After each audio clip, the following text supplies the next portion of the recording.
Welcome to Unleash Leadership, the podcast where bold leaders and changemakers come together to share their stories, strategies, and insights for creating a lasting impact on society. Carla Blanco is your host. For over 28 years, she has been navigating the complexities of the corporate and government worlds, a journey that's taught her that authentic leadership isn't just about climbing the ladder. It's about lifting others as you rise. Along the way, she uncovered the unwritten rules that drive success, the ones no one tells you about, but that can define your career and legacy. On this podcast, she'll sit down with extraordinary guests from around the globe, leaders, visionaries, and innovators who are leaving their mark on the world. Together, they'll explore their journeys, uncover their tips and tricks, and dive into the challenges they've overcome to inspire you to excel in whatever you're facing. Whether you're climbing the corporate ranks, building your personal brand, or leading change in your community, this podcast is your space to grow, learn, and unleash the leader within. So grab a notebook, get ready to take action, and join us on this journey to unleash our leadership potential. Before we dive in, make sure to follow Carla on Instagram, LinkedIn at Carla Blanco Coach, Carla with a K, and YouTube at Carla Blanco Show to stay connected and get even more leadership tips and updates. Today, I'm thrilled to introduce Suraj Ethirajan, a transformational leadership coach with a unique talent for turning potential into extraordinary impact. With over 2 decades of experience in tech innovation, global teams leadership, and executive coaching, Suraj specializes in helping individuals unlock their inner strengths while guiding organizations to thrive through collaboration and trust. He empowers individuals to lead with confidence, stay grounded under pressure, and create meaningful impact. His approach blends leadership, psychology, and practical tools to foster calm, collaboration, and resilience. Through Girls Who CEO, he is guiding the next generation to discover their voices and become confident, compassionate change makers for today and for life. Welcome, Suraj. Welcome, Suraj. Tell us about your journey. Well, my journey has been very interesting. I'm very grateful for that. That's how I'd like to start. I did grow up in the Middle East. We went through the first Gulf War, came out as refugees, went to India for a year and a half. Right after the war ended, we went back to Kuwait. And I came to the United States when I was a teenager, right after high school, and did my undergrad in Arizona State, got into electrical engineering. And then, long story short, in 2006, I moved to California, Bay Area. And even before I moved to California, I was already working as an analog circuit designer. So I was heavy deep into tech, into transistor technology. So I loved doing that. And then in 2015, I spread my wings and went to Samsung IoT, where I was on the customer-facing side of things. I always wanted to do that. The pool for FPGAs was really strong. So after Xilinx in 2015, when I left, went to Samsung, I went to Altera. Back then it was part of Intel PSG. And I was again in a customer-facing role, first as a transceiver application engineer, and then a global lead for technical training for worldwide customers. So I led a global organization, having done quite many things, different technologies, different positions in the organization. In 2021, I decided that it was time to take care of myself. And I started Grow You Now, which helps coach people, mainly in the technology industry, but across the board, from engineers, business development, marketing, sales, all so that they can reduce conflicts, so that they can achieve business, operational, and leadership outcomes. Outstanding. Thank you for sharing. Well, and as you mentioned, you have led global tech teams and developed cutting edge technologies. What inspired you shifting from engineering innovation to emotional intelligence and leadership coaching. You mentioned a little bit about taking care of yourself, but tell us more about that. Yeah, I think this came from a place of self-discovery. While I excelled in design work, the kind of technology boundaries that we were pushing was really cutting edge. For example, in 2015, we taped out 7 nanometers with TSMC. We're talking about ring oscillators, PLL, band gaps, what have you. But in that journey, I faced a lot of headwinds. While I did have a lot of supporting cast, leaders, peers, even direct reports, you know, when you're dealing with people, it can get messy. So some of the struggles were very hard. I've cried and I've seen other people cry. So it can get very emotional, very toxic. I wore it as a badge of honor that what made me uncomfortable was my superpower, but actually not. I was letting people run over me. Now I know, even though I did design work, technology work, support customers phenomenally, and I have no regrets there, I think I could have done more by protecting myself. Because, like you, Carla, or me, we're very similar. We will take care of someone else before we would take care of ourselves. But that is not doing our best, even to others that we actually want to help. So once I understood that, I wanted to establish a platform and means to help people. And that's where Grow You Now came about. So in my quest to helping others better, I figured that I had to help myself emotionally first. I love that. Thank you. But also, you emphasize on nervous system safety as a foundational to leadership, which is Mhm. so important. Can you unpack what that means and how it transforms team dynamics and individual performance? Absolutely. So there are two directions I want to take it. Think of it as a person in a team, and then as a leader responsible for a team. So I'll start with the first one. So you as an individual, unless you are secure in your truth and your capabilities, others are going to push you around. So however hard you try to push that wall, it's not going to move. And no one teaches us this. In some cases, we have these confirmation bias, cognitive distortions that hold us back. Again, we have no formal training. At the job, we are not taught this. So psychological evaluation and understanding of what those cognitive distortions are so very key. So your best version comes out. No one else is going to come and help you out. So you got to seek understanding. So if you're watching this amazing podcast by Carla, watch more of her shows, and so that you can learn more. So again, as an individual, you have to protect your boundaries so the best version of yourself shows up. Now, let's take from the leader's perspective. If you come in and are pointing the finger and pointing people are at fault, I hate to break this to you, your ego is coming full force and front and center. It is easy to shift the goalpost. It's easy to gaslight. It's easy to say others are at fault. It's hard to put a mirror and say, maybe I'm at fault.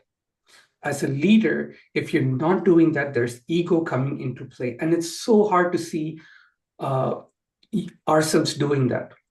That's why you need a trusted advisor who are not like the story, the emperor's new clothes. You don't want everyone to say that, oh, the cloth looks really good, but in reality, someone hoodwinked or fooled that emperor and actually didn't give them any clothes.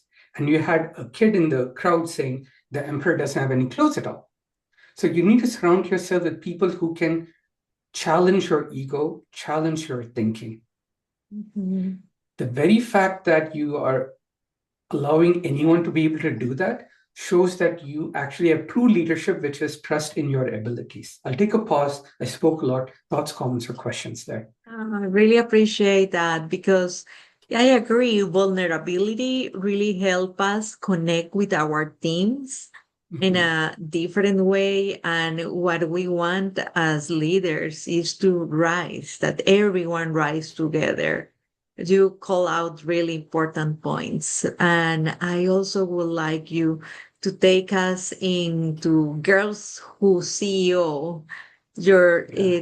You are teaching middle school girls emotional regulation. So we are coming from how an individual and how a leader will focus on their own nervous system safety, but also you are teaching the next generation.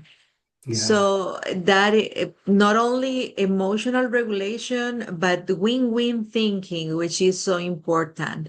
What's your approach to making these complex tools accessible and for young minds? Because something that I find is that, well, people have some biases, some learnings. So this is a great age to influence on girls, Right. but how do you help them overcome the paradigms and the patterns that they learn? Yeah. First of all, really thankful to you for bringing up this topic because it's something very near and dear to me. The whole reason why I wanted to be part of Girls Who CEO is because of my life experience. I wouldn't be here today in front of you or anyone else doing what the great things I do if it weren't for all the women in my life. And if I look back, they're all women, starting with my mom, my sister, the sacrifices that they did, the things that they accomplished that inspired me and continues to inspire me today. Simple things. My mom was a stay-home mom.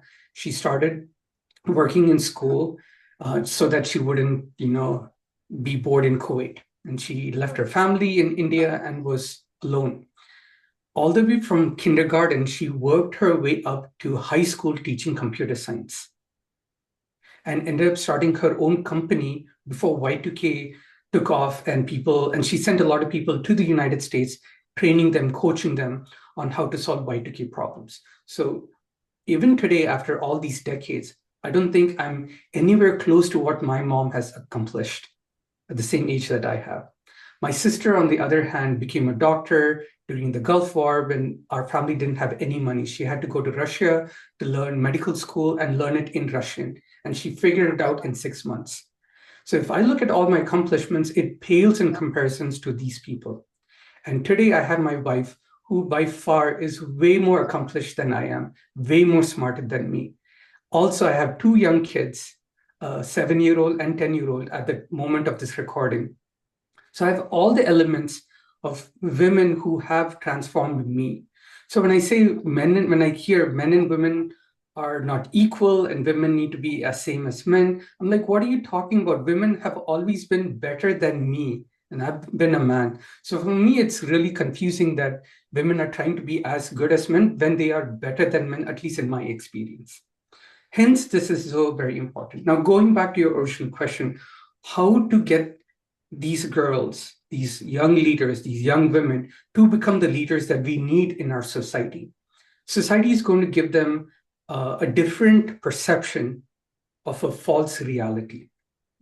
I say false reality is because the more people believe in a false narrative, it turns into a, a reality that you can do it this way, you can do it that way. What I really want to do and accomplish with them is not that I'm giving them strength, not that I'm giving them greatness. The greatness already lies inside them. And psychologically, can they register and see what are those external or internal toxic traits that are preventing them from releasing their own greatness? So those confirmation bias, how can they see, are they exhibiting those confirmation bias? Are they exhibiting those cognitive distortions? Like a drop of ink in a beaker of water. That small ink can make the whole water discolored. We do it to ourselves. How do you recognize when you're doing that? And then pair it with real life situations, whether it's a teamwork in a class science project. Is it in a project in a company where you're dealing with other stakeholders? Are you working with a vendor? The same cognitive distortions, the same cognitive confirmation bias can surface. How do you recognize that and cut the umbilical cord? On the flip side, if you think whatever um, cognitive distortions we have, if you flip it, that's exactly what a narcissist would do to you. So, how do you recognize when a narcissist is imposing cognitive distortions on you?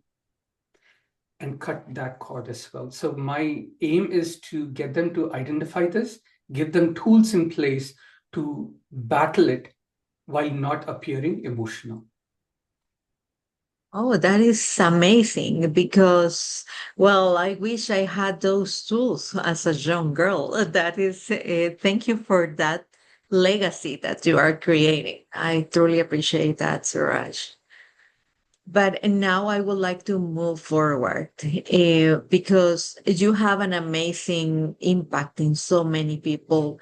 And there are some leaders that are difficult and that they perceive themselves as irreplaceable. But you help them come from irreplaceable but difficult leaders into sought after collaborators. Mhm. What's your process for unlocking that kind of shift, and what role does trust play? Yeah, you're absolutely right. Your observation spot on. And I think we are seeing more and more of this, and I'll tell you precisely why. I believe that no one is bad. Good people are capable of demonstrating bad behavior. So, why are good people demonstrating more and more bad behavior? Because more of this is happening. There's a lot of chaos, a lot of stress, a lot of pressure, self imposed, the industry, market, what have you. So, that's what's going on right now. So I have a lot of corporate leaders who bring me in right now to coach their organizations. They have high performers, single point of failures that no one wants to work with. No one wants to work with. So these are not bad people, obviously. So what's causing it? It's usually from some traumatic experience, childhood, current, or something that is a ghost experience that it's not real, but they think that it's affecting them. So their lizard brain kicks in and they're fighting back. They might display narcissistic type of behavior, or they have technical subject matter expertise and they think that's enough to move the needle forward, but it's not. So one of the things that I do share with them, these individuals, right? Because at the end of the day, like I said, no one is bad. I'm going to get a little dark here, so please bear with me. I'm going to quote Art of War, and this is one passage, and this is one thing that talks about if you have an army of 100 people, 10 do the fighting, 90 are bodies. In an organization of 100, 10 do the real work, 90 are bodies. But guess what? In that army, it's the responsibility of the 10 to bring the other 90 back to their families. So if you're ahead, I'm guilty of this. I have complained. I have been aggressive to the other 90, while I forgot it was my responsibility to carry the other 90. They do have value. They do have, not in the capacity that I might, doesn't make me better, but I do have a role to play, which is to carry the other 90 with me. So a lot of these people, once they understand this key responsibility and we attend to the good in that person, then it's straightforward. Then it's the tools. Then it is how to convince people in 2 minutes or less, how to not to be a hammer to a nail and solve a problem. Life teaches us you have a question, answer it. No, you can respond. You don't have to answer. Then we dive into the tools and practices. In 6 weeks, these people are rock stars that everyone wants to work with them. And so this year, especially, a lot of the leaders that have brought me in to coach their teams, oh boy, we have turned those high performers into people that everyone wants to work with. Oh, that's so inspiring. Appreciate that. One leader at a time. Thank you for that impact too. And well, as you were mentioning, the world is so complex, and there is a lot of urgency, a push, and move forward, accelerate. And your book title suggests that paradox of urgency with presence, the hurry up, slow a slowly mindset.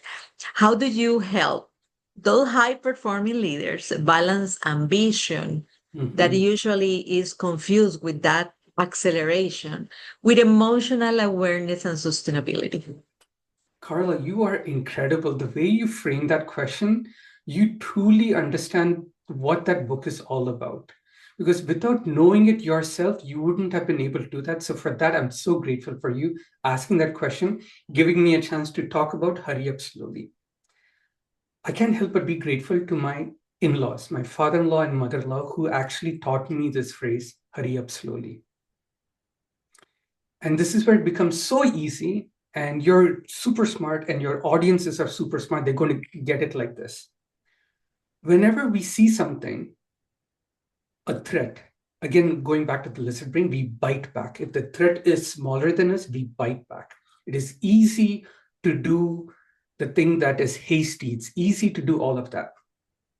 Easy choices leads to hard life.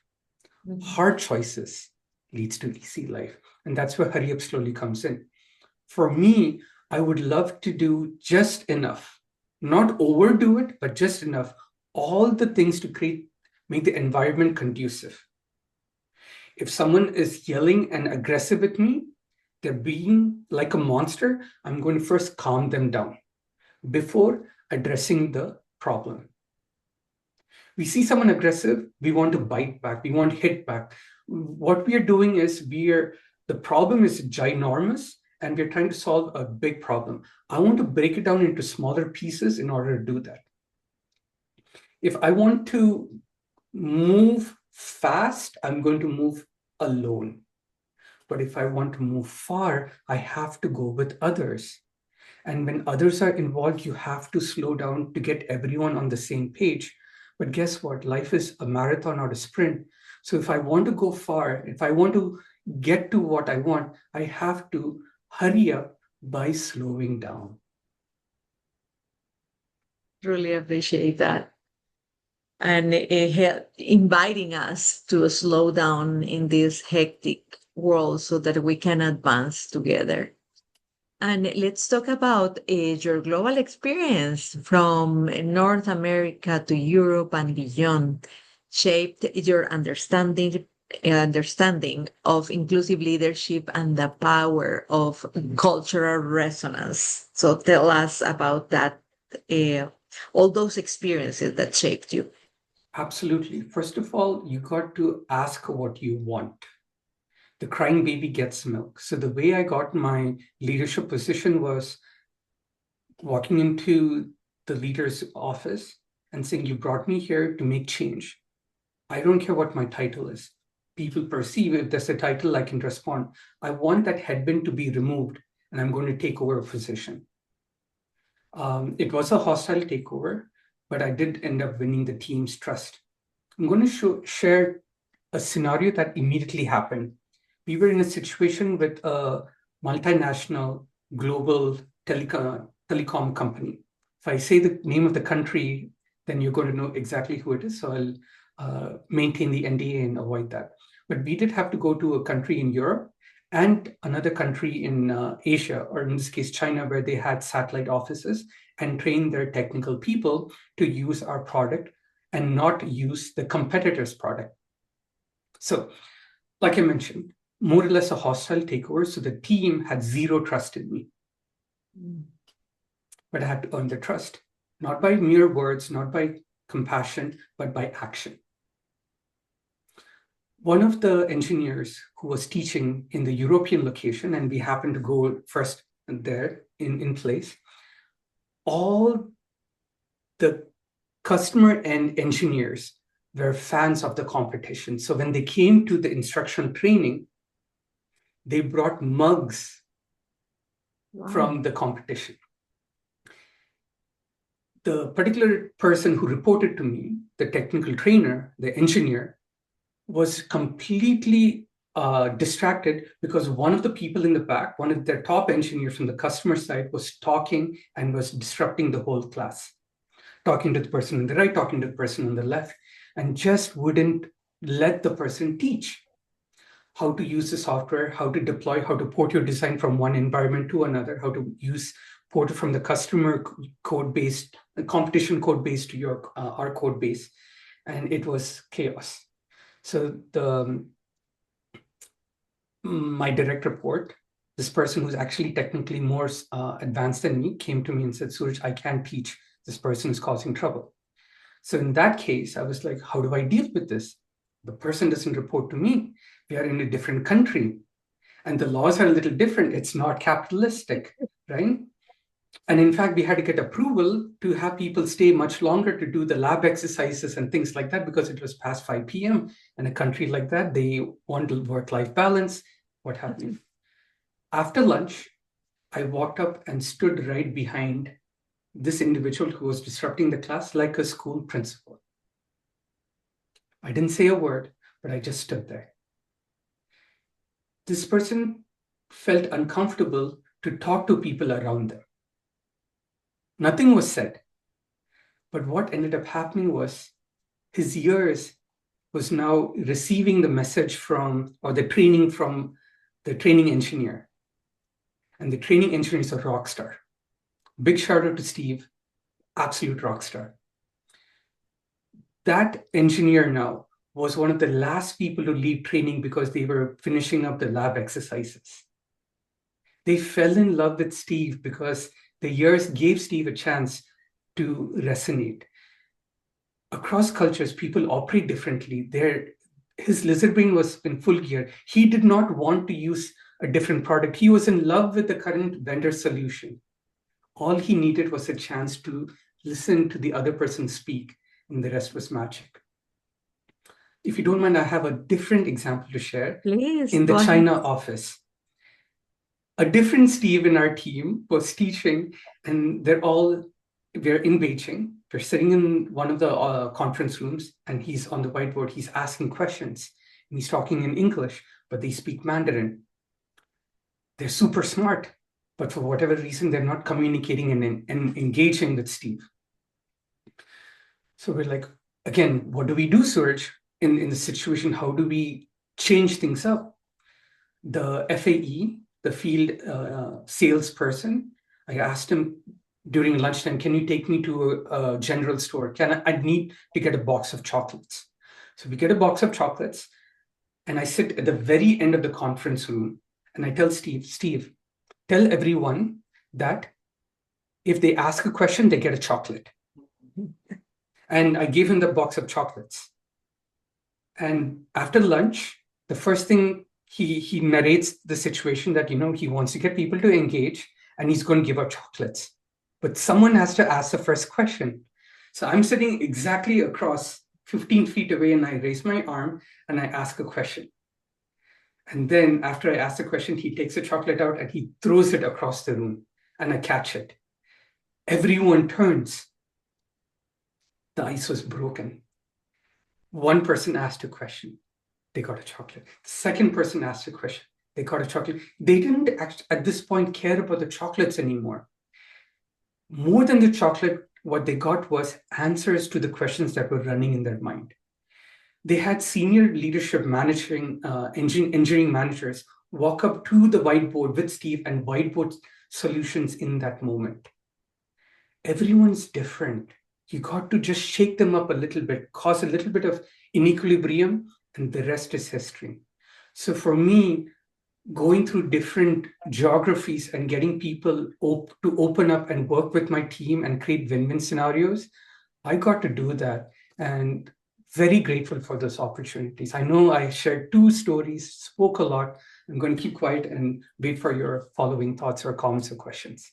Such a great stories, and it talks about your superpower of listening and observing and really engaging people. Thank you for that.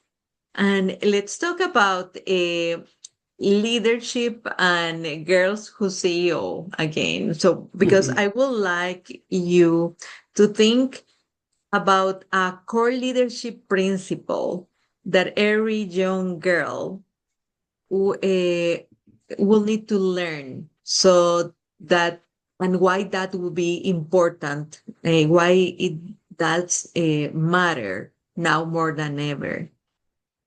So I'm going to definitely give credit to the person where it's due. So Evie is a Secret Service agent, and lately my wife and I have been listening to a lot of her podcasts where she's on other podcasts and talks about being in Secret Service, what are some of the strengths. And this is the very first thing that she says is directly related and relevant for girls who see or any leader, female, male, or any of the genders in between. So if you're easily offended, you're easily manipulated. The first thing is you got to make sure that you don't take offense to things. I forget the other influencer, but this is what I always remember. If someone comes and tells Carla, your blue hair looks ugly, what would you say? If someone comes and says, your blue hair looks ugly, you don't have blue hair, what are you going to respond to that? Well, you made me laugh because when I was a teenager, I put blue on my hair. But What a what coincidence, I right? will tell naturally now is I don't have a blue hair. Yeah, right. This is very obvious now, right, Carla? But in real life, things might not seem obvious. But remember, if they're picking on you or complaining about something, just pause. I don't have blue hair, and they see my blue hairs. Like, are they saying something that is real? Do I need to take offense to it or not? Exactly. When you don't take offense, the best version of you shows up to that situation anyways. You follow up with probing questions, clarifying questions, what have you. The first step is not taking offense. So that ego, you got to let go. I almost feel like with the people that I work with very closely, I can easily kind of quantify, is it one finger of ego, 2, 3, 4, or 5 fists of ego are they bringing to that conversation? So for me, my first thing is if they have 5 fists of ego, I'm slowly removing their ego out. And then the natural self comes, and then the conversation is easier. So I'm not going to solve a problem like a hammer to a nail, which is how we as engineers especially have been conditioned to operate. So my first thing for them is don't take offense, because you've got to remember that no one controls you. In fact, who earned the right to disrespect you? Nobody. Then why are you giving them the right to disrespect you by taking offense? This was my journey over the last 3 years to figuring it out, and I feel peaceful, and I want to give this peace to others. Yes, it gives you freedom, Mhm. owning that power. Thank you Yep. for that. Are there any mentors or any particular mentor in your journey that influenced your leadership approach? Many mentors. Like I said at the start, my mom, my sister, my wife. Most of my managers through my corporate career in engineering have all been women. I've had 2 male managers, but outside of that, more than 5 have been women. So both the male and female managers, all of them have been incredible. And everyone gave me different things. So when I was in Xilinx doing circuit design, from a technical perspective, deep dive, getting into the weeds, knowing where every single electron went, how to design the metal before you design your transistors, how to design ring oscillators, PLL, charge pumps, whatever, I have to give credit there. When it came to like business acumen, knowing the customer better than they know themselves, everyone tells you this, but how to precisely do that? Some of my mentors who got me into customer experience, I have to give shout out there. One of my best friends, who also I had the opportunity to work in 3 different companies, and we still meet on a weekly basis. We go for dinner, lunch, or dinner and a walk. He taught me how to prioritize myself. Bring the oxygen mask on yourself first before helping others, and drawing those boundaries, which made me even more stronger as a leader, technically in all different aspects. So while I do coaching, I also use AI to generate code. And that's exactly what I was doing right before this call, creating my AI agents and running those scripts and using AI to help me update my code and improvise it. So what would take me 2-3 hours, I can now do it in 2-3 seconds. And in fact, even eliminate myself. All these different people taught me different aspects. So no one person taught me everything. And I think I have to give credit to me for mentoring me to figuring this out. So while others help me, I think all of us have to also remember to put ourselves also in that pedestal as a mentor. Because unless we detach ourselves and teach ourselves, we're not going to get there. Yes, we really need to open up to others, not only to be the light, but to let others light the way with us. Thank you so much. Well, we are about to get to the end of this amazing conversation, and I would like you to share about your challenges because you share a little bit through your examples, but is there any big challenge that you would like to share with the audience?